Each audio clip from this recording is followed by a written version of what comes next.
Hello, welcome back. Joe Volpe, the publisher of Corriere Canadese, North America's only Italian language daily newspaper, here on behalf of Go Live TV and Corcan Media Group.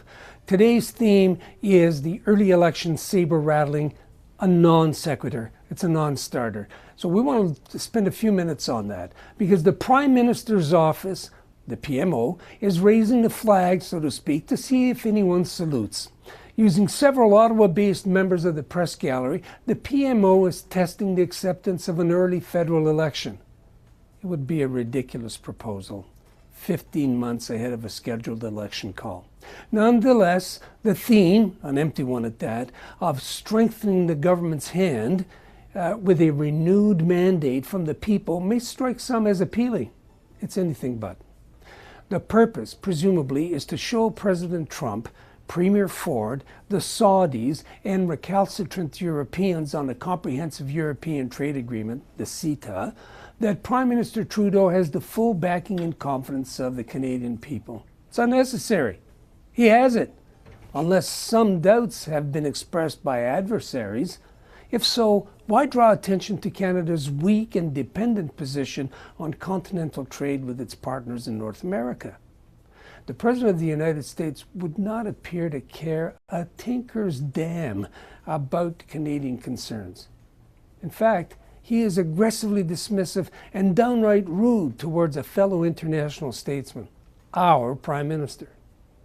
How an election, based on the simple pretext of showing that the Prime Minister, Justin Trudeau, has the confidence of his electorate, would help correct this may be a very questionable tactic.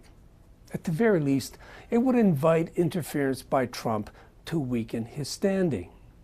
It's a temptation he'll succumb to. And Trudeau's Liberals are unlikely to increase the number of seats they currently hold. Nor would a reconfirmation of a Liberal government improve Canada's standing in with European countries on the CETA. That agreement will not be ratified anytime soon. No, especially since one of its major partners, Italy, has said it's not interested.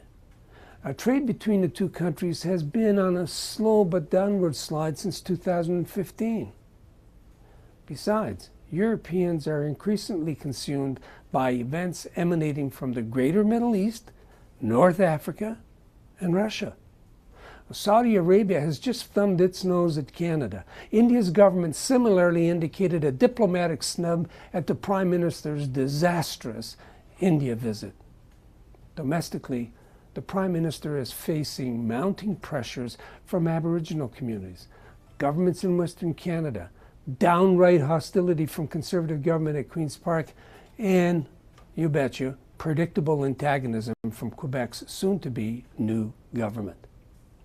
It's a tough country to govern, doubly so if the main achievements are measured in steps forward only as a, quote, progressive agenda, end of quote. Ask Kathleen Wynne. An election in such an environment will merely serve to draw attention during the ensuing public debate that all is not well in Camelot. Why go there when one should shore up traditional areas of support?